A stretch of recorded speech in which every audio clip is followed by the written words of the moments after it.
Welcome folks. So today's video is going to be covering the Google Nest E thermostat, and we're going to actually be covering the eco mode and safety temps. What is that and why you would use them? And we're going to go through the motions and show you how you set them up both on the thermostat and in the phone Nest app as well. But I have other videos covering all sorts of different topics on this thermostat. So if you want to check those out, I'll place them down below the video in the playlist. So if you want to check out how to connect to the Nest app with this thermostat, as well as how to install the base plate and set up and the menu options, manual override, 7-day schedule, factory reset, lock and unlock.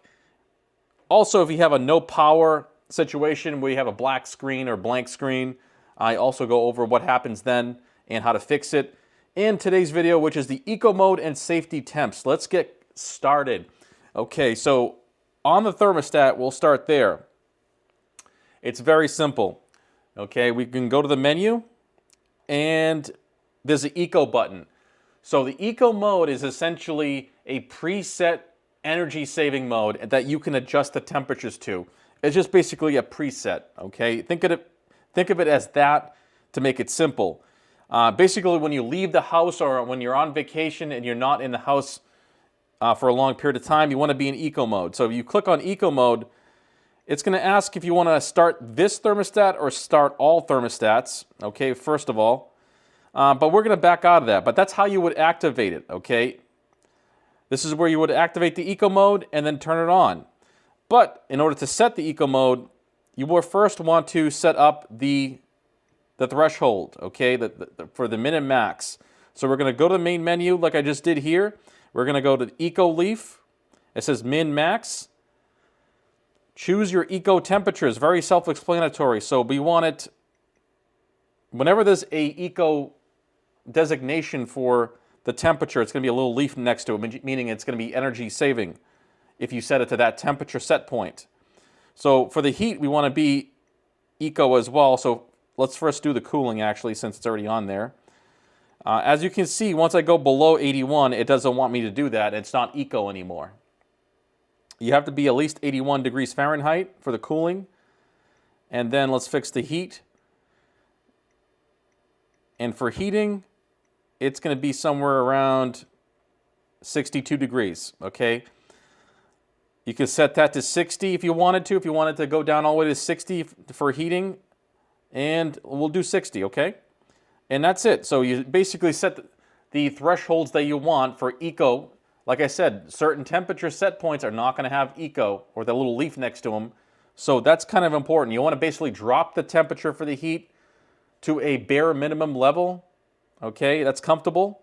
So your furniture doesn't crack and floors don't crack. Your wood floors are not going to be all warped when you come back or whatever. But let's get back into that. But you get the idea. You want to set those to what makes sense, okay? And it's a temperature where you're not going to be home, and it's going to be beneficial, okay? Because you're going to save energy. And you have to hit done in order to accept the changes. And now I have my new updates for temperature set points. And then the next thing is going to be on the thermostat we want to cover is the safety temp. Same kind of principle as the eco mode, but this is the absolute extreme low and extreme high that you want the home or space to be. So what is the extreme low temperature we want? Okay, that's basically what it's saying here. For heating, it's going to be the lowest temperature that's acceptable so you don't freeze or break pipes. Okay, I'm having a little issue here. This thing's not moving. Okay. So that can be anything as low as down to off. But you're going to want to keep that as high as possible. So I'm going to keep it at 45 degrees. That makes sense. I don't want my pipes freezing and going below 45 degrees. And for cooling, I don't want the house to really get above 95 is your lowest that you can be. And then you can go all the way up to 105. I wouldn't want that. So we're going to keep it at 95, which is our lowest for the cooling. So it's going to trigger on in an extreme case, essentially, okay? And we're going to want to hit done. And that's the safety temps on the thermostat, okay? Like I said, it's an extreme case scenario where if it gets below 45 degrees or above 95 degrees, it's going to turn on your HVAC system to control the temperature of your home for it to not get too cold and freeze pipes or too hot, possibly to melt things and to warp furniture and other furnishings. So it's very flexible like that, but let's go ahead and look at the phone now. It's very simple. We're going to go to the main page here, and we're going to click on the gear icon for the settings, and we have the same thing that we just did on the thermostat right here, eco temperatures and safety temperatures. It's actually much easier to do on your phone, so I highly recommend doing that. So as you can see here, you've got two leaves because it's stuck in a set point that's actually in eco mode. So like I said, you can go in there and just start adjusting it, and then your leaf will disappear when it thinks that it's not in a good eco setting, okay?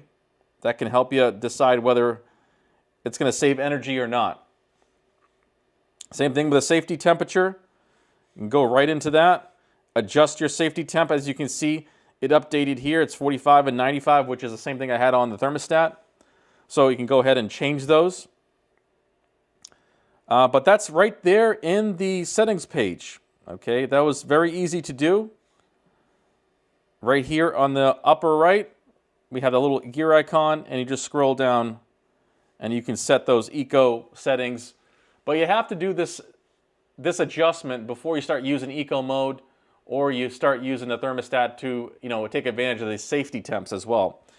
But that's going to be it, guys, for the video when it comes to a rundown on eco mode. It actually is very beneficial. Like I said, when you leave the home for a long period of time, you want to turn down your heating or cooling. That way it's not consuming all excessive amount of energy when you're not home. Okay, this is not typically something you would use all the time. I mean, I guess it could be if you left the home to go to work for like 12 hours, you could do that too.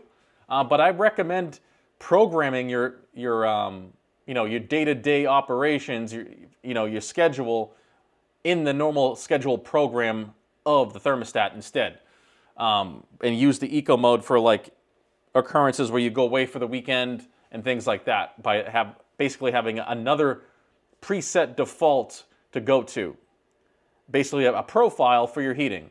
But anyways, that's going to be it for eco mode. I think I've beaten this dead horse already enough. But please check out my other videos when it comes to, like I said, different aspects of this thermostat. You're going to want to check out those different topics to get, brushed up on different things you could do with this thermostat. It's a very smart thermostat, very flexible, and it has many different capabilities. But anyways, I want to thank you guys for watching. I'll place the playlist for the videos down below the video. Check those out, and I want to see you in the next one. Take care.